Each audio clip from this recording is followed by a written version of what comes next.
വീട്ടിൽ ബർക്കത്തുണ്ടാകാൻ പ്രധാനപ്പെട്ട ഒരു കാരണം അഷ്റഫുൽ ഖൽഖ് റസൂലുള്ളാഹി സ്വല്ലല്ലാഹു അലൈഹി വസല്ലം പറഞ്ഞു, ഖുർആൻ ഓത്ത് വീട്ടിൽ അധികരിപ്പിക്കണം.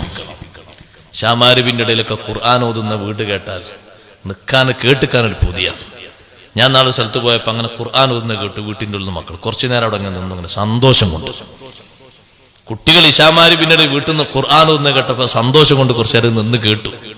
അക്സിറൂ മിൻ തിലാവത്തിൽ ഖുർആൻ ഫീ ബുയൂതിക്കും, നിങ്ങൾ ഖുർആൻ ഓത്ത് വീടുകളിൽ അധികരിപ്പിക്കണം. ഫൈനൽ ബൈത്തല്ലദീ ലാ യഖറഉ ഫീഹി ഖുർആൻ, ഖുർആനോത്ത് നടക്കാത്ത വീട്, ഇന്നിന്റെ പ്രഭാതവും ഇന്നിന്റെ സായാഹ്നവും അങ്ങനെയാണെങ്കിൽ നിങ്ങൾ ശരിക്കും മനസ്സിലാക്കിക്കോളൂ. ഇന്നലെ വരെ അങ്ങനെയാണെങ്കിൽ നാളെ മുതൽ മാറ്റിക്കോളൂ, രാവിലെ മുതൽ മാറ്റിക്കോളൂ. ഖുർആനോത്ത് നടക്കാത്ത വീട് യഖില്ലു ഖൈറുഹു, ആ വീട്ടിൽ നന്മ കുറയുന്നു. വയക്സുറു ശർറുഹു, എടങ്ങേറ് പെരുകുന്നു. മക്കള് തമ്മാടികളാകുന്നു, നാടോടികളാകുന്നു, പെണ്ണുപിടിയന്മാരാകുന്നു, കള്ളുകുടിയന്മാരാകുന്നു, അസാൻമാർഗിക പ്രവണതകളെ നെഞ്ചിലേറ്റുന്നവരാകുന്നു, നല്ലതിന്റെ പക്ഷത്തൊന്നും ഇരുന്നു കൊടുക്കാത്തവരാകുന്നു. യക്സുറു ശർറുഹു, എടങ്ങേറ് പെരുകുന്നു. വയളീഖു അലാ അഹ്ലിഹി, ആ വീട്ടുകാർക്ക് തന്നെ സങ്കുചിതത്വ മനോഭാവം വരുന്നു.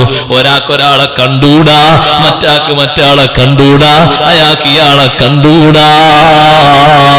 ഇത് ഖുർആൻ ഓതാത്ത വീട്ടിലാണെന്ന് മുഹമ്മദുർ റസൂലുള്ളാഹ് സ്വല്ലല്ലാഹു അലൈഹി വസല്ലം നമ്മെ പഠിപ്പിക്കുന്നു. അതുകൊണ്ട് നല്ല ഭവനങ്ങളാകണമെങ്കിൽ ഖുർആൻ ഒത്ത് നടക്കണം. അതൊരു മാതൃകയായിട്ട് അവിടെ പഠിപ്പിക്കണം. പഴയ കാലത്ത് ആ വെല്ലിപ്പിയും വെല്ലിമ്മയും എപ്പോഴാണോ രണ്ടാളും ഒഴിഞ്ഞു പോകുന്നത്, വെല്ലിപ്പാന്റെ തസ്ബീഹ്മാല ഇങ്ങനെ എപ്പോഴാണോ മറിച്ച് നിൽക്കുക, മക്കളൊക്കെ ഇങ്ങനെ നോക്കുകയാണ്. എല്ലാവർക്കും പണിക്ക് പോകാനുള്ളതല്ല. തസ്ബീഹ്മാല മറിച്ച് കട്ടൻ ചായന്റെ ക്ലാസ്സിലേക്ക് വെല്ലിപ്പ അങ്ങനെ കൈ വെച്ചാൽ കുട്ടികളെ ഏകദേശം ഓതി നിർത്തിയിട്ട് അവരങ്ങ് പോകും. അതൊരു സന്തോഷം എന്നാ വീട്ടിൽ. ഇന്ന് നമ്മൾ താമസിക്കുന്ന ഒരു വീടിന്റെ 4 ആള് താമസിക്കുന്ന ഒരു വീടിന്റെ സൗകര്യമല്ല അന്നത്തെ തറവാട് വീട്ടിന്. ഇന്ന് 10 ആൾക്ക് താമസിക്കാനുള്ള വീട്ടിൽ 2 ആള് താമസിച്ചിട്ടും മാനസികമായുള്ള പ്രയാസവും പ്രതിസന്ധിയും തീരുന്നില്ല. ഒന്നാലോചിച്ചു. എടങ്ങേറ് എവിടെ കുറയുന്നത്? എപ്പോഴും മശക്കത്തുകളല്ലേ, എപ്പോഴും പ്രതിസന്ധികളല്ലേ, സൗകര്യങ്ങൾ എമ്പാടും അല്ല നിന്നിട്ടില്ലേ? അപ്പൊ സൗകര്യങ്ങളുടെ പറുദീസയിലല്ല ജീവിതത്തിന്റെ സമാധാനം കിടക്കുന്നത്, ആത്മീയമായ പുരോഗതിയിലും അതിന്റെ വളർച്ചയിലുമാണ്. അതെപ്പോഴും മനസ്സിലാക്കുകയും എപ്പോഴും ശീലമാക്കുകയും എപ്പോഴും കൊണ്ടു നടക്കുകയും ചെയ്യണം. ഒരൊറ്റ ദിവസം അത് വിട്ടോ അതനുസരിച്ച് എടങ്ങേറുണ്ടാവും. ഖുർആൻ ഓത്തൊരു ദിവസം ആ വീട്ടിൽ നടന്നില്ലേ അതിനനുസരിച്ച് ബുദ്ധിമുട്ടുണ്ടാവും. ഫൈനൽ ബൈത്തല്ലദീ ലാ യഖറഉ ഫീഹി ഖുർആൻ, ഖുർആൻ ഓത്ത് നടക്കാത്ത വീട് യഖില്ലു ഖൈറുഹു, അവിടെ നന്മ കുറയും. വയക്സുറു ശർറുഹു, തിന്മ അധികരിക്കും, എടങ്ങേറ് അധികരിക്കും. വയളീഖു അലാ അഹ്ലിഹി, ആ വീട്ടുകാർക്ക് തന്നെ പരസ്പരം ജീവിതത്തിന് എടങ്ങേറ് കൂടി വരും. അങ്ങനെ വരാൻ പാടില്ല. നമ്മളെപ്പോഴും ശ്രദ്ധിക്കണം. പോരാ, വീട്ടിൽ താമസിക്കുന്ന സ്ഥലങ്ങൾ പുറംഭാഗവും ഉൾഭാഗവും നല്ല വൃത്തി വേണം, ശുദ്ധി വേണം. അഴുക്ക് ചാലുകളായി കിടക്കുന്ന വേസ്റ്റുകൾ തള്ളുന്ന സ്ഥലം, മുറ്റങ്ങളൊക്കെ നല്ല വൃത്തി വേണം. തുഹിറൂ അഫ്നിയതകും, നിങ്ങളെ വീടിന്റെ മുറ്റങ്ങൾ നിങ്ങൾ ശുദ്ധിയാക്കണം. ഫൈനൽ യഹൂദ ലാ തുതഹിറു അഫ്നിയതഹാ, ജൂതന്മാര് വീടിന്റെ മുറ്റങ്ങൾ ശ്രദ്ധിക്കാറില്ല, സൂക്ഷിക്കാറില്ല. നബി സല്ലല്ലാഹു അലൈഹി വസല്ലം തങ്ങൾ പറഞ്ഞു, അതുകൊണ്ട് വീടിന്റെ മുറ്റങ്ങൾക്ക് നല്ല ശുദ്ധി വേണം. എപ്പോഴെങ്കിലും വീട്ടിൽ ഖുർആൻ ഓതിയാൽ പോരാ, എന്നും വീട്ടിൽ ഖുർആൻ ഓതണം. ഇടക്കിടക്ക് ഓതിയാൽ മതിയോ? അതും പോരാ. അതാണ് ഞാൻ തുടക്കത്തിൽ ഉദ്ധരിച്ച ഹദീസ്, ലാ തജഅലൂ ബുയൂതകും മഖാബിറ, നിങ്ങളെ വീടുകളെ നിങ്ങൾ മഖ്ബറകളാകരുത്. മഖ്ബറകളിൽ എന്നും മൂത്ത് നടക്കുന്നുണ്ടോ എന്ന് പോയി നോക്കൂ. ഇല്ലല്ലോ. ഒരാളെ മറവ് ചെയ്യുമ്പോ, അല്ലെങ്കിൽ വെള്ളിയാഴ്ച സിയാറത്ത് നടക്കുമ്പോ, അല്ലെങ്കിൽ എപ്പോഴെങ്കിലും ആരെങ്കിലും വരുമ്പോ ഇതുപോലെ നടന്നാ പോരെ. വീട്ടിൽ ദായിമായി ഓത്തു നടക്കണേ. അത് വീടിന്റെ ഒരു സ്വഭാവമാകണം. ഒരാൾ പോലും ഒരു ദിവസവും ഓതാത്തൊരു സമ്പ്രദായം ആ വീട്ടിലുണ്ടാകരുത്. ഫഇന്ന ശൈത്വാന യഫിറു മിനൽ ബൈത്തില്ലദീ തുഖറു ഫീഹി സൂറത്തുൽ ബഖറ. സൂറത്തുൽ ബഖറ ഓതപ്പെടുന്ന വീട്ടിൽ നിന്ന് ശൈത്താൻ ഓടിപ്പോകുമെന്ന് നബി സല്ലല്ലാഹു അലൈഹി വസല്ലം പറഞ്ഞു. ഇമാം മുസ്ലിം സ്വഹീഹിൽ റിപ്പോർട്ട് ചെയ്ത ഹദീസല്ലേ ഇത്. വീട്ടിൽ വെച്ച് ഖുർആൻ ഓതുമ്പോ വീട്ടിലേക്ക് മലക്കുകൾ ഇറങ്ങി വരുന്നത് സ്വഹാബത്ത് ദർശിച്ചില്ലയോ? ഉസൈദ് ബിൻ ഹുദൈർ റളിയല്ലാഹു അൻഹു നിന്ന് റിപ്പോർട്ട് ചെയ്യുന്ന ഹദീസിൽ കാണാം, മഹാൻ പറഞ്ഞു, ഞാൻ എന്റെ വീട്ടിന്റെ മുറ്റത്ത് വെച്ച് ഉമ്മരപ്പടിയിൽ ഉമ്മരത്ത് വെച്ച് കൊലായിൽ വെച്ച് ഖുർആൻ ഓതുകയാണ്. സൂറത്തുൽ കഹ്ഫാണ് ഓതിയതെന്നും റിപ്പോർട്ടിലുണ്ട്, സൂറത്തുൽ ബഖറയാണ് എന്നും വേറൊരു റിപ്പോർട്ടിലുണ്ട്. ഖുർആനാണെന്നുള്ളതിൽ തർക്കല്ല. ഓതിക്കൊണ്ടിരിക്കുകയാണ്. അങ്ങനെ ഓതുമ്പോ നേരെ സൈഡിലാണ് എന്റെ മകൻ യഹ്യ കിടക്കുന്നത്. ആ യഹ്യ കിടക്കുന്നതിന്റെ അപ്പുറത്താണ് എന്റെ കുതിരയെ ഞാൻ കെട്ടിയിട്ടിരിക്കുന്നത്. കുതിര കയറ് പൊട്ടിച്ചു ഓടാൻ തുടങ്ങുന്നു. കുതിര നേരെ അവിടുന്ന് ഇങ്ങോട്ട് ചാടിയാൽ എന്റെ മകന്റെ ദേഹത്തിലാണ് ചവിട്ടുക. പിന്നെന്റെ മകൻ ജീവൻ ഉണ്ടാകൂല. ഞാൻ പെട്ടെന്ന് ഓത്തു നിർത്തി ഇറങ്ങിപ്പോയി. കുതിരയെ നന്നായി കെട്ടിയിട്ട് വന്നു. രണ്ടാമതും ഞാൻ ഓത്തു തുടങ്ങി. അപ്പൊ ഏതാ കുതിര വീണ്ടും കാറ് പൊട്ടിച്ച് നേരത്തെ ഉള്ളതിനേക്കാൾ ഊക്കിലോടാൻ തുടങ്ങുന്നു. ഞാൻ പിന്നെയും ഇറങ്ങി വന്ന് രണ്ടാമതും നന്നായി ബന്ധിച്ചു. മൂന്നാമത്തെ തവണയും ഞാൻ ഓതാൻ തുടങ്ങി. ഓതിയപ്പോൾ വീണ്ടും കുതിര കാറ് പൊട്ടിച്ച് ഓടുന്നൊരുത്തതേ ഒരു തീരുമാനത്തിലാണ്. ആ ഒരു തീരുമാനം കണ്ടപ്പോ ഞാൻ വല്ലാതെ പേടിച്ചു. ഞാൻ പോയിട്ട് കുതിരയെ നന്നായി ബന്ധിച്ചു. അങ്ങനെ ഞാൻ തിരിച്ചു വരുന്ന സമയത്ത് ഞാൻ മേലോട്ട് നോക്കുമ്പോ ഞാൻ കാണുന്നത് കുറെ വിളക്ക് കത്തിച്ച ഒരു മേഘം എന്റെ വീടിന്റെ മേൽഭാഗത്തേക്ക് ഇങ്ങനെ താഴ്ന്ന് താഴ്ന്ന് വരികയാണ്. ഫൈദ സഹാബത്തു ഫീഹാ അംസാലുൽ മസാബി. ഒരു മേഘം താഴ്ന്നു വരുന്നുണ്ട്. ആ മേഘത്തിൽ ഞാൻ കാണുന്നത് വിളക്കുകളാണ്, വിളക്കിന്റെ രൂപങ്ങളാണ്. ഞാൻ ഓത്തവിടെ നിർത്തിയിട്ട് കിടന്നുറങ്ങി. രാവിലെ തന്നെ ഞാനിത് പോയിട്ട് നബി സല്ലല്ലാഹു അലൈഹി വസല്ലം തങ്ങളോട് പറഞ്ഞു, ഓ നബിയെ, ഞാൻ ഇങ്ങനൊരു വിഷയം കണ്ടു. നബി സല്ലല്ലാഹു അലൈഹി വസല്ലം പറഞ്ഞു, എന്താണത് എന്നറിയുമോ? ഇല്ല നബിയെ, എനിക്കറിയൂല. തിൽക്കൽ മലായിക, അത് മലക്കുകളാണ്. ധനത്തിൽ സൗത്തിക്ക, നിങ്ങളെ ശബ്ദം കേട്ട് അടുത്തടുത്ത് വന്നതാണ്. വലൗ ഖറഅത ലഅസ്ബഹത യൻദുറു الناس ഇലൈഹാ ലാ തതവാറാ അൻഹും. നേരം വെളുക്കും വരെ നിങ്ങൾ ഓതിയിട്ടുണ്ടെങ്കിൽ ജനങ്ങൾക്കൊക്കെ ആ വിളക്കുമാടങ്ങൾ ശരിക്ക് കാണാമായിരുന്നു. സുബഹി വരെ മറയാതെ അവരങ്ങനെ വീട്ടിന്റെ മേലെ തന്നെ നിൽക്കുമായിരുന്നു, പോകാതെ. നിങ്ങൾ ഓത്തു നിർത്തിയത് കൊണ്ട് അവര് മേലോട്ട് ഉയർന്നുപോയി.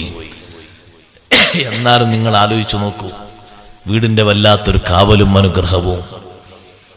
ആ വീട്ടിൽ നല്ല ഐക്യത്തോടെ, ഇണക്കത്തോടെ, സ്നേഹത്തോടെ, നല്ല കാവലോടെ കഴിയാനുള്ള വലിയൊരു ഭാഗ്യം വിശുദ്ധ ഖുർആൻ കൊണ്ട് നമുക്ക് ലഭിക്കണം. അഷ്റഫുൽ ഖൽഖ് റസൂലുള്ളാഹി സ്വല്ലല്ലാഹു അലൈഹി വസല്ലം നിങ്ങൾ കാണിച്ചു തന്നൊരു ശൈലിയാണത്. ഞാൻ എൻ്റെ ഉമ്മമാരോട് പറയട്ടെ, കുട്ടികളെ നല്ല സ്വഭാവത്തിൽ വളർത്തണം. സ്വഭാവക്കേടുണ്ടാകരുത്. ഒരിക്കൽ പോലും ഒരു കളവിന് പ്രേരിപ്പിക്കുന്ന, ഒരു അനാവശ്യത്തിന് പ്രേരിപ്പിക്കുന്ന, ഒരു നുണക്ക് പ്രേരിപ്പിക്കുന്ന, ഒരു കുറ്റകൃത്യത്തിന് പ്രേരിപ്പിക്കുന്ന ഒന്നും നമ്മളിൽ നിന്നുണ്ടാകരുത്. നമ്മളാകരുത് കുട്ടികളെ കുറ്റക്കാരാക്കി വളർത്തുന്നത്. നമ്മളാകരുത് അവരെ തെറ്റുകാരാക്കി വളർത്തുന്നത്. അവര് ശിക്ഷിക്കപ്പെടുന്നതിന് മുമ്പ് നാം ശിക്ഷിക്കപ്പെടാൻ വകുപ്പുണ്ടാക്കരുത്. നല്ല സ്വഭാവങ്ങൾ കാണിച്ചു കൊടുക്കണം. കണ്ടില്ലേ നിങ്ങൾ, അബ്ദുല്ലാഹി ബിൻ അംർ റളിയല്ലാഹു അൻഹു പറയുന്നു, എന്റെ വീട്ടിന്റെ മുറ്റത്തുകൂടെ നബി തങ്ങൾ ഇങ്ങനെ പോവുകയാണ്. ഞാൻ കുട്ടിയാണ്, മഹാനവരോട് പറയാം, ഞാൻ ചെറിയ കുട്ടിയാണ്. കുട്ടിക്കാലത്ത് നടന്നൊരു സംഭവം ഓർത്തെടുത്ത് പറയാം. എന്റെ ഉമ്മ എന്നെ വീട്ടിലേക്ക് ഇങ്ങനെ വിളിക്കുന്നുണ്ട്. മോനെ വാ, മോനെ വാ എന്ന് പറഞ്ഞ് വിളിക്കുന്നുണ്ട്. എന്റെ ഉമ്മ ഇങ്ങനെ കൈ ഇങ്ങനെ ചുരുട്ടിയിട്ടാ വിളിക്കുന്നത്, മോനെ വാ എന്നാ എന്നും പറഞ്ഞ് വിളിക്കുന്നുണ്ട്. അപ്പൊ നബി സല്ലല്ലാഹു അലൈഹി വസല്ലം വീട്ടിന്റെ മുറ്റത്തൂടെ ഇങ്ങനെ നടന്നു പോകുമ്പോ എന്റെ ഉമ്മാനോട് ചോദിച്ചു, ആ കൈയിന്റെ ഉള്ളിൽ വല്ലതും കൊടുക്കാനുണ്ടോ എന്ന് ചോദിച്ചു. അപ്പൊ എന്റെ ഉമ്മ അങ്ങനെ കൈ ഇങ്ങനെ നിവർത്തി കാണിച്ചു കൊടുത്തൊരു കാരക്കണ്ടതിന്റെ ഉള്ളിൽ. അപ്പൊ നബി, ഇത് കൊടുക്കാൻ ഉദ്ദേശമുണ്ടാ വിളിക്കുന്നത്? തങ്ങൾ എന്തെങ്കിലും ചോദിച്ചതെന്ന് ചോദിച്ചു. ഒന്നും കൊടുക്കാൻ ഉദ്ദേശമില്ല, കുട്ടി വരും വേണം, എന്നാൽ അതൊരു കളവാകുന്നു എന്ന് ഹബീബ് റസൂലുള്ളാഹി സ്വല്ലല്ലാഹു അലൈഹി വസല്ലം. കുട്ടികളെ വിളിക്കൽ എങ്ങനെ? മിഠായിന്റെ പേരൊന്നും ഇപ്പൊ പറയാൻ ധൈര്യമില്ല, കാരണം എല്ലാ മിഠായിനെ കൂടി ബാറ് കൂട്ടിയിട്ടുണ്ട് ഇപ്പോ.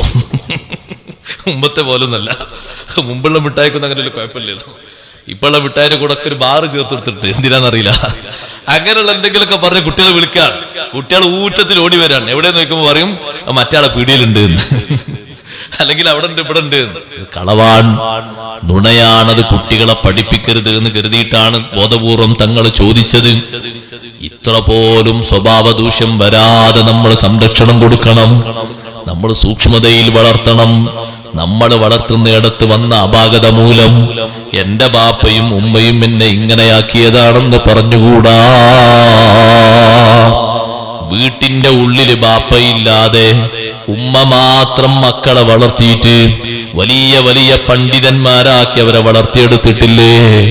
നിങ്ങൾ കണ്ടില്ലേ എത്ര വലിയ മഹാന്മാർ.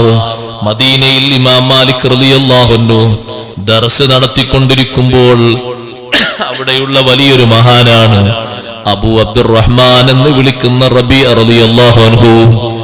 റബീഅ റളിയല്ലാഹു അൻഹുവിന്റെ പിതാവ് മഹാനവറുകൾക്ക് 1 വയസ്സ് പ്രായമുണ്ടാകുന്ന സമയത്ത് ജോലിക്ക് വേണ്ടി ഒരു നാട് വിട്ട്, മദീന വിട്ട് മറ്റൊരു നാട്ടിലേക്ക് പോയി. 30 കൊല്ലം കഴിഞ്ഞിട്ടാണ് തിരിച്ചു വരുന്നത്. അപ്പാന്റെ പേര് ഫറൂഖ് എന്നാണ്. തിരിച്ചു വരാ പോകുന്ന സമയത്ത് ഉമ്മാന്റെ കയ്യിൽ 30,000 ദീനാർ കൊടുത്തിട്ടുണ്ട്. ആ 30,000 ദീനാർ ഞാൻ പോയിട്ട് അതുപോലെ വരാൻ പറ്റിയിട്ടില്ലെങ്കിൽ ഇതുകൊണ്ട് നല്ലക്ക് ജീവിച്ചോളൂ. ജീവിതത്തിൽ നിങ്ങൾ കുഴങ്ങുന്നില്ല, ഞാൻ ജോലിക്ക് പോകുകയാണ്, ചിലപ്പോൾ തടസ്സം ഉണ്ടായിട്ട് കുറച്ച് വൈകിപ്പോകും. 30 കൊല്ലം കഴിഞ്ഞ് തിരിച്ചു വരികയാണ്. ഉമ്മമാര് ശരിക്കും ശ്രദ്ധിക്കണം, മക്കളെ ഒരു നിലക്കും കേടാക്കാൻ പാടില്ല. അവരെ കേടായ എന്തെങ്കിലും സ്വഭാവം ഉണ്ടെങ്കിൽ നമ്മൾ തീർക്കണം.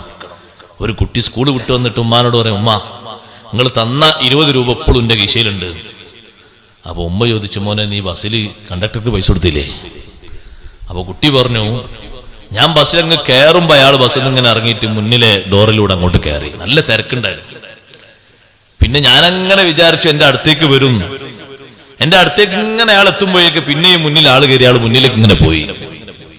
പിന്നെ ബാക്കിലുള്ള ആ ഡോറ് തുറക്കുന്ന ആളടുത്ത് എല്ലാവരും പൈസ ഇങ്ങനെ കൊടുക്കുന്നുണ്ട്. ഞാനത് കൊടുത്തുമില്ല, എന്നോട് ചോദിച്ചോളൂ, ഞാൻ ഇങ്ങനെ ഇറങ്ങിപ്പോന്ന്. അപ്പൊ കുട്ടീനെ പുറങ്ങനെ കൊട്ടിയിട്ട്, മോനെ നീ നല്ല മിടുക്കരാന്ന് പറഞ്ഞാൽ ഭാവിയിൽ മഹാ കള്ളനാണ് അതിന്റെ അർത്ഥം. ഒരു മിടുക്കല്ലത്. ഉടനെ പറഞ്ഞേക്കണം, ഏതാണോ യാത്ര ചെയ്ത ബസ് ആ ബസ്സിലെ കണ്ടക്ടറെ കണ്ട് പൊരുത്തപ്പെടിച്ച് കൊടുക്കേണ്ട പണം കൊടുക്കണം. അത് നിയമിച്ചത് എത്രയാണോ നിയമമാക്കിയത് അത്ര കൊടുക്കണം. ഒരു ചെറിയ കിൽട്ട് പോലും പഠിപ്പിക്കാൻ പാടില്ല. അങ്ങനെ പഠിപ്പിച്ചാൽ പിന്നെ അതിന്റെ മൂത്ത ആളായിട്ട് അങ്ങ് വളർന്നു വരും. സുബ്ഹാനല്ലാഹ്, ഒരു ചെറിയ തെറ്റ് കുട്ടിയിൽ നിന്ന് കണ്ടാൽ ബാപ്പയും ഉമ്മയും നല്ല സ്നേഹത്തോടെ ഉപദേശിക്കണം. സ്നേഹത്തോടെ ഉപദേശിക്കുന്നതിന് പകരം വിമർശനം മാത്രമാണോ നിങ്ങളെ ഭാഗത്തുനിന്ന് വരുന്നത്? ഉമ്മമാര് ശരിക്ക് ശ്രദ്ധിച്ചോളണം. അവന്റെ അപ്പുറത്ത് ശൈത്താൻ പതിയിരുന്നിട്ട് പറയും, ചെറിയൊരു തെറ്റ് ചെയ്തപ്പോഴേക്ക് നിന്റെ ബാപ്പ ഇങ്ങനെ പറഞ്ഞുവെങ്കിൽ, ചെറിയൊരു വിഷയം ഉണ്ടായപ്പോഴേക്ക് നിന്റെ ഉമ്മ ഇങ്ങനെ പറഞ്ഞുവെങ്കിൽ നീ തീർത്തും ആ തെറ്റ് ചെയ്തങ്ങ് ജീവിച്ചോ, ഇനി അതിലാണ് രക്ഷ. അങ്ങനെയായാൽ ആ തെറ്റിന് മൂപ്പങ്ങനെ കൂടി വരും. നമ്മൾ ചിന്തിക്കും, ഞാൻ എത്ര പറഞ്ഞിട്ടെന്താ ഈ കുട്ടി മാറാത്തത് എന്ന്. പറച്ചില് ശരിയാകാഞ്ഞിട്ടാണ്. അത്തെറ്റ് ചെയ്ത കുട്ടിയെ അനാവശ്യം വിളിച്ചിട്ടല്ല സംബോധന നടത്തേണ്ടത്. നല്ല രൂപത്തിൽ ഹൃദ്യമായി ഉപദേശിക്കണം. ഹുജ്ജത്തുൽ ഇസ്ലാം അബൂ ഹാമിദ് ഗസാലി റളിയല്ലാഹു തആല അൻഹുവിന്റെ മാർഗരേഖകൾ വരച്ചു കാണിച്ചിട്ടുണ്ട്. ഞാനത് ഇവിടെ വായിക്കുന്നില്ല. 3-4 പേജുകൾ മഹാനവറുകൾ പറഞ്ഞിട്ടുണ്ട്. പറഞ്ഞ സ്ഥിതിക്ക് ഒരു ചെറിയ കാര്യം പറയട്ടെ. ഒരു തെറ്റെങ്ങനെ കണ്ടാൽ ആ കുട്ടിയെ വിളിച്ച് ബാപ്പ ഉപദേശിക്കണം. ബാപ്പ കണ്ടത് ഉമ്മാനോട് പറയാതെ ബാപ്പ ഉപദേശിക്കണം. ഉമ്മ കണ്ടത് ബാപ്പാനോട് പറയാതെ ഉമ്മ ഉപദേശിക്കണം. അങ്ങ് തിരുത്തിന്ന് കൂട്ടിക്കോളൂ. പിന്നൊരു കാലത്തും അതിനെപ്പറ്റി ഓർമ്മിപ്പിക്കാൻ പാടില്ല. ഒരു 10 രൂപ ഏറെടുത്തു പോയതിനാണ് ഒരു കുട്ടിയുടെ ശരീരം മൊത്തം ഒരു മാതാവ് പൊള്ളിച്ച്. നിങ്ങൾ എല്ലാവരും വായിച്ചില്ലേ പത്രത്തിൽ? ഒന്നും ചെയ്യാൻ പാടില്ല. എത്ര വലിയ കാഠിന്യമുള്ള അവസ്ഥയാണത്. കടുത്ത ശിക്ഷയല്ലേ അള്ളാഹുവിന് ലഭിക്കുക. ഒരിക്കലും ചെയ്യാൻ പാടില്ലത്. ഉപദേശം കൊടുക്കേണ്ട ചെറിയ പ്രായത്തിലുള്ള കുട്ടിയെ, സ്നേഹത്തോടെ വളർത്തേണ്ട കുട്ടിയെ ഒരു ചെറിയ റഫത്തും റഹ്മത്തും പോലും ഇല്ലാതെ ഇങ്ങനെ ചെയ്യാന്നാണ് എത്ര വലിയ മോശം. വാർത്ത വായിച്ചിട്ട് വരെ നമുക്ക് സഹിക്കാൻ കഴിയുന്നില്ല. പിന്നിങ്ങനെ രംഗങ്ങൾ കാണുമ്പോൾ സഹോദരന്മാരെ, സ്നേഹമസരണമായ ഉപദേശത്തിനപ്പുറം ഒരു മരുന്ന് ലോകത്ത് വേറെയില്ല. അതിന് മാറ്റിയെടുക്കാൻ കഴിയുമ്പോൾ ഒരു മാറ്റം ലോകത്ത് വേറെയില്ല. ഏത് ദുസ്വഭാവക്കാരനെയും നന്നാക്കാൻ അയാളുടെ നന്മ വായിച്ചറിഞ്ഞിട്ട് അയാളെ ഉപദേശിക്കലാണ് നല്ലത്. അതിലപ്പുറം ഒരു മരുന്നില്ല. ഏറ്റവും നല്ല അതല്ലേ. അപ്പൊ ആ കുട്ടിയെ, ഒരു തെറ്റ് ചെയ്യുന്ന കുട്ടിയെ ബാപ്പ കണ്ടാൽ, ഉദാഹരണമായി പറയാം, ഒരു ബാപ്പ പള്ളിയിൽ നിന്ന് അങ്ങനെ വീട്ടിൽ പോകുകയാണ്. ആ ബാപ്പക്ക് നേരത്തെ ഒന്നോ ശീലമായൊരു പുകവലിയുണ്ട്. അങ്ങനെ കൂട്ടിക്കൊള്ളി. ഉദാഹരണം ഉള്ള ആൾക്കാർ അവരെ തന്നെ ഒന്ന് കൂട്ടിക്കൊള്ളി. ഉദാഹരണം പുകവലിക്കുന്ന സ്വഭാവം. അയാളങ്ങനെ സുന്നത്താണ്ട് വലിക്കല്ല, ശീലമായതുകൊണ്ട് അങ്ങനെ ഒഴിവാക്കാനും മുപ്പരങ്ങനെ പറയുന്നുണ്ട്, ചിന്തിക്കുന്നുണ്ട്. അതങ്ങനെ കൂടപ്പുറപ്പായി മാറിയതാണ്. ബാപ്പ അങ്ങനെ പോയി നോക്കുമ്പോ ബാത്റൂമിന്റെ ബാക്കിൽ നിന്ന് ഇങ്ങനെ പുകച്ചുരുളുകൾ ഇങ്ങനെ ഉയരുന്നുണ്ട്. പതുക്കെ പോയി നോക്കുമ്പോ ഒരു 5-ാം വയസ്സായ നല്ല കുസൃതിക്കാരനായ കുട്ടിയുണ്ട്. ആ കുട്ടി കടലാസ് ഇങ്ങനെ ചുറ്റി പതുക്കെ തീ കൊടുത്തിട്ട് ഇങ്ങനെ വലിക്കുക. കണ്ണൊന്ന് മൂക്കൊന്ന് ആകെ വെള്ളം ഒഴിച്ചിട്ടുണ്ട്. ഈ കുട്ടിയെ കണ്ടപാട് അടുക്കളയിലുള്ള ഉമ്മാനെ വിളിച്ച് രംഗം വഷളാക്കരുത്, ആ കുട്ടിയെ പേടിപ്പിക്കരുത്. ഗസാലി ഇമാം തങ്ങൾ പറയാ, പേടിപ്പിക്കരുത്. ആ കുട്ടിയെ സ്നേഹത്തോടെ വിളിച്ചു കൊണ്ടുവന്ന് പറയണം, മോനെ ബാപ്പ ഇത് പണ്ടത്തെ കല്യാണത്തിലൊക്കെ ഇങ്ങനെ ഇരുന്നിട്ട് സിഗരറ്റ് വലിക്കുന്ന ഒരു സ്വഭാവം ഉണ്ടായിരുന്നു. അന്ന് ബാപ്പ അങ്ങനെ തുടങ്ങി ശീലിച്ച് നിർത്തി കിട്ടിയെങ്കിൽ ഇങ്ങനെ വിചാരിക്കുന്നുണ്ട്. മോനെ ഏതായാലും ഇത് തുടങ്ങരുത്. ഇല്ല ബാപ്പ, ഞാൻ വെറുതെ നോക്കിയതാണ്. ബാപ്പ ഇങ്ങനെ ഇടക്കിടക്ക് ഇങ്ങനെ വീണ്ടും ഇങ്ങനെ പുക പോകുമ്പോൾ എങ്ങനെയാണ് ഈ പുക പോകുന്നത് ഞാനൊന്ന് നോക്കിയതാണ്. മോനെ പണി എടുക്കരുത്. ഞാൻ എടുക്കൂല ബാപ്പ, ഞാൻ വെറുതെ ചെയ്തു നോക്കിയതാണ്. ബാപ്പാനോടുള്ള അധമ്യമായ സ്നേഹം കൊണ്ട് ആ കുട്ടിയത് പറഞ്ഞു നിർത്തി. എന്നാ പിന്നെ രക്ഷപ്പെട്ടു.